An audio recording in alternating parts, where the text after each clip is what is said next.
नमस्कार दोस्तों, welcome to study boom.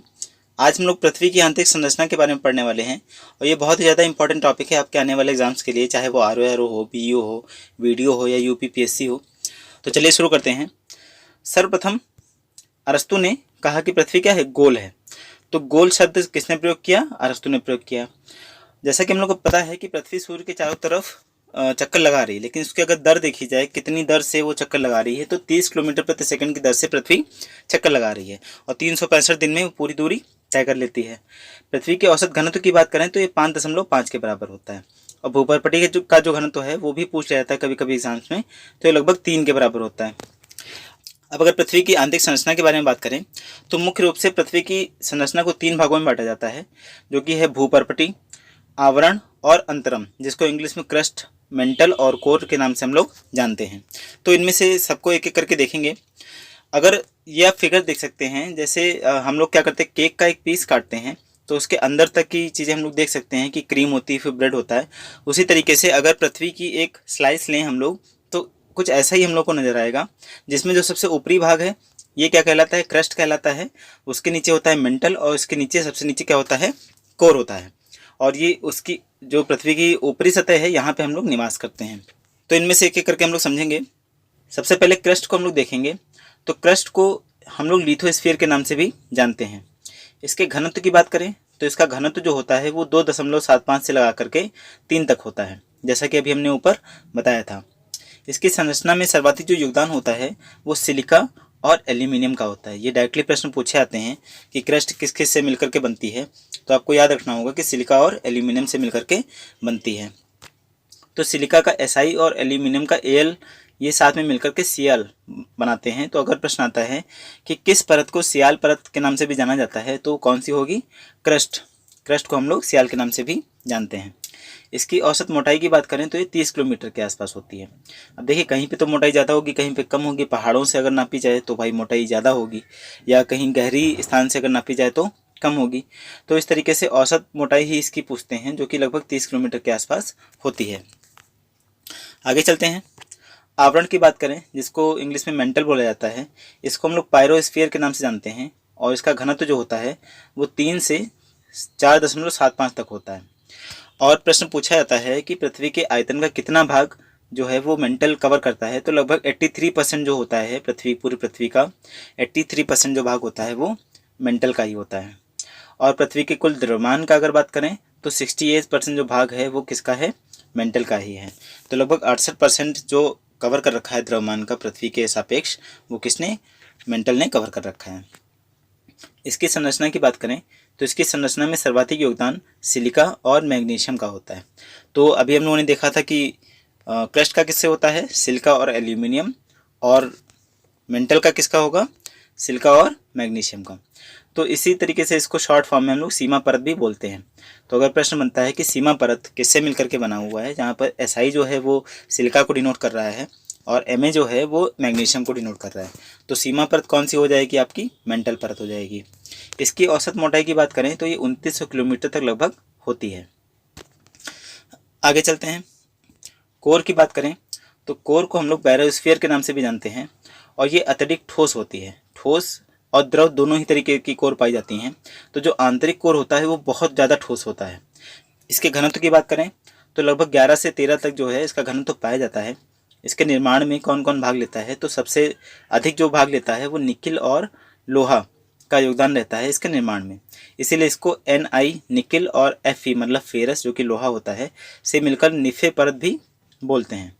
तो क्रस्ट को क्या बोलेंगे? सियाल परत। और मेंटल को क्या बोलेंगे? सीमा परत। और कोर को क्या बोलेंगे? निफे परत। अब अभी हमने बताया था कि इसके 2 भाग होते हैं, तो इनके भागों को देख लेते हैं। कोर मुख्यतः बाह्य भाग और इसका एक आंतरिक भाग भी होता है, तो जिसको बाह्य कोर और आंतरिक कोर के नाम से हम लोग जानते हैं। इधर आप फिगर में देख सकते हैं।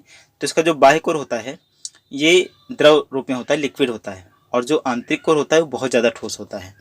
तो जो द्रव होती है, तो जो भूकंप की जो एस तरंगे होती हैं वो लिक्विड में नहीं चल सकती हैं, वो सिर्फ ठोस में ही चलती हैं।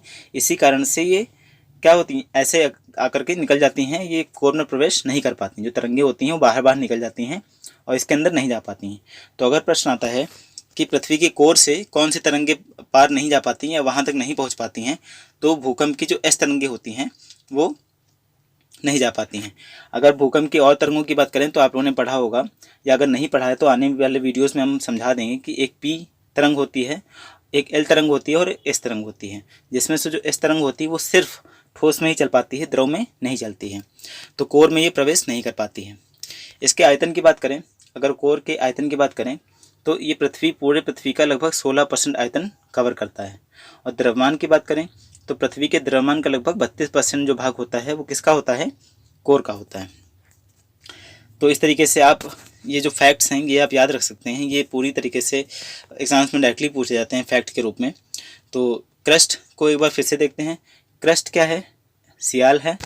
आवरण या मेंटल क्या है, सीमा है।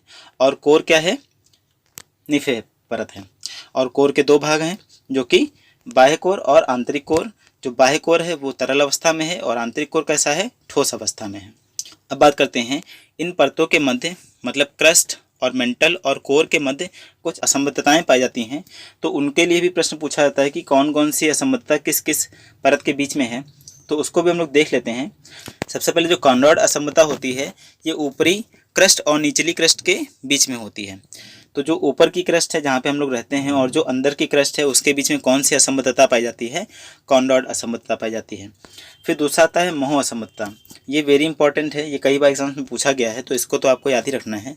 क्रस्ट और मेंटल के बीच में पाई जाती है ये। तो क्रस्ट मेंटल के बीच में कौन सी असंबद्धता है, मोह असंबद्धता। फिर आती है रैपिटी असंबद्धता। ये ऊपरी मेंटल और निचली मेंटल के बीच में पाई जाती है।